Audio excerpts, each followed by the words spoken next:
चलते हैं अगली खबर की तरफ। गाजीपुर में कैबिनेट मंत्री ओम प्रकाश राजभर ने बजट पेश होने के बाद उस पर अपना बयान दिया। ओपी राजभर का कहना है कि बजट एक अनवरत प्रक्रिया है। आगे उन्होंने कहा कि कोई भी सरकार अपने हिसाब से बजट पेश करती है और विपक्ष जब सत्ता से बाहर रहता है तो विरोध भी करता है। राजभर के मुताबिक एनडीए सरकार ने अच्छा बजट पेश किया। उन्होंने कहा कि विकास, बेहतर सेवा और सुविधा के लिए टैक्स लगाया जाता है। सरकार के बांटे जा रहे राशन पर उनका कहना है कि पहले की सरकारों में देश में अनाज सड़ता रहता था, लेकिन इस सरकार में 80 करोड़ लोगों के घर अनाज पहुंच रहा है। इसके अलावा राजभर ने संविदा और आउटसोर्सिंग सेवा में आरक्षण का समर्थन भी किया। के क्षेत्र में नेता सावित्री देवी हैं, विभाग के हमारे यशवंत सिंह हैं और सावित्री देवी की बेटे की डेथ हुई है, यशवंत सिंह के पिता की डेथ हुई है, तो दरवाजा करने के लिए क्षेत्र में जा रहे हैं। आज यूनियन बजट आया है, क्या कहेंगे, कुछ इस पर टिप्पणी देंगे? देखिए, ये अनवरत प्रक्रिया है। कोई भी सरकार आती है तो हर साल वो अपना बजट लेके आती है और उसी बजट पर देश का, प्रदेश का बजट हो चाहे देश का बजट है, देश के विकास के लिए काम होता है। ये कोई नई बात नहीं है। हर लोग अपने अपने तरीके से काम करने के लिए अग्रसर होते हैं, उस हिसाब से योजना बना करके बजट। अमरोहा में महिला कांग्रेस जिलाध्यक्ष अतकिया नकवी ने अपने आवास पर संसद के घेराव को लेकर प्रेस वार्ता की, जहां उन्होंने महिलाओं पर बढ़ रहे अत्याचार के खिलाफ वर्तमान सरकार पर जुबानी हमला बोला है। उनका कहना है कि महिलाओं पर बढ़ रहे इस अत्याचार के खिलाफ सैकड़ों महिलाएं आने वाले 29 जुलाई को संसद का घेराव करेंगी। उन्होंने बेटी बचाओ बेटी पढ़ाओ के नारे को लेकर भी सरकार पर सीधा निशाना साधा और कहा कि बढ़ रही महंगाई पर भी इसके साथ उन्होंने कई सवाल भी उठाए। जी, आज जो आपकी प्रेस वार्ता किस संबंध प्रेस वार्ता है? आज की मेरी प्रेस वार्ता महिला कांग्रेस राष्ट्रीय अध्यक्ष अलका लांबा जी के निर्देशानुसार 29 जुलाई को महिला कांग्रेस संसद का घेराव कर रही है, जिसमें हमारे 3 मुद्दे हैं जिनके लिए हम लोग घेराव कर रहे हैं।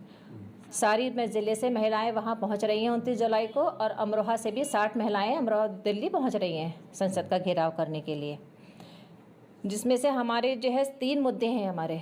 सबसे पहला मुद्दा हमारा ये है कि आरक्षण का बिल, जब आरक्षण का बिल पास हो गया है, गवर्नमेंट ने पास कर दिया है, तब वो सरकार उसको लागू क्यों नहीं कर रही है? सरकार को इसको लागू करना चाहिए, क्योंकि 10 साल के लिए सरकार उसको टाल रही है। सरकार ऐसा क्यों कर रही है? जो बिल हमारा पास हो गया है सरकार उसको टाल क्यों रही है? इसका मतलब ये है कि सरकार की नीयत साफ नहीं है। ओबीसी का कोटा भी अलग से कोटा दे सरकार, ओबीसी महिलाओं को अलग से कोटा सरकार दे उसको। 10 साल के लिए उसको टाला गया था, अब सरकार की नीयत साफ नहीं नज़र आ रही है। अब दूसरा मुद्दा हमारा है महंगाई। हर घर की महिलाएं जो है महंगाई से परेशान हो गई हैं, अपने घर के खर्चे से कटौती कर रही हैं, घर के खर्चों में कटौती हो रही है, लेकिन सरकार के ऊपर इस चीज़ का असर नहीं है।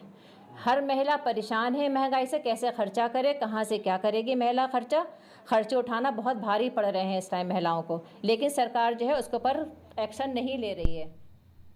अलीगढ़ मुस्लिम विश्वविद्यालय में एक बार फिर गोलियों की ताबड़तोड़ आवाज़ों से एमयू परिसर गूंजता नजर आया, जहां पर 2 बदमाशों ने ताबड़तोड़ गोलियां चलाते हुए रजिस्ट्रार ऑफिस में तैनात 2 सगे भाइयों को अपना निशाना बनाया। दोनों सगे भाई स्कूटर पर सवार होकर विश्वविद्यालय में नौकरी करने जा रहे थे। इस दौरान बदमाशों ने गोलीकांड की वारदात को अंजाम दिया, जिसमें दोनों भाई गंभीर रूप से घायल हो गए। वहीं आपको बता दें कि मौके पर पहुंची पुलिस ने आरोपी बदमाशों को हिरासत में लिया और पुलिस की ओर से आरोपियों के खिलाफ कठोर कार्रवाई की बात भी कही गई। घर का पता मुझे नहीं मालूम है कि किस इलाके के रहने वाले हैं, लेकिन है वो अलीगढ़ के हैं। सर, जिनके गोली लगी है वो स्टाफ के हैं, तो क्या नाम है उनका? हाँ, जिनको गोली लगी है उनमें से एक का नाम नदीम है, दूसरे का नाम कलीम बताया जा रहा है और दोनों आपस में भाई बताया जा रहा है। एक स्कूटर से ही दोनों जा रहे हैं, रास्ते में उनको गोली मारी गई। सर, जो जिन्होंने गोली मारी है उनका कुछ नाम पता है?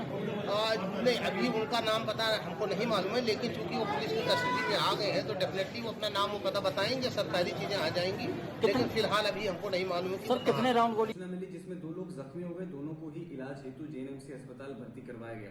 स्थानीय पुलिस ने तुरंत ही संज्ञान लेते हुए मौके पर पहुंचकर एएमयू सिक्योरिटी के साथ मिलकर 2 हमलावरों को हिरासत में लिया। फील्ड यूनिट ने मौके पर पहुंचकर महत्वपूर्ण साक्ष्यों का संकलन किया। सुसंगत धाराओं में थाना सिविल लाइन में मुकदमा पंजीकृत किया जा रहा है। घटना का मुख्य उद्देश्य अभी इंटरोगेशन में जो सामने आया है वह आपसी रंजिश एवं पूर्व में चल रहे आपस में मुकदमे होना पाया जा रहा है। अग्रिम विधिक कार्रवाई प्रचलित है एवं मौके पर शांति व्यवस्था कायम है।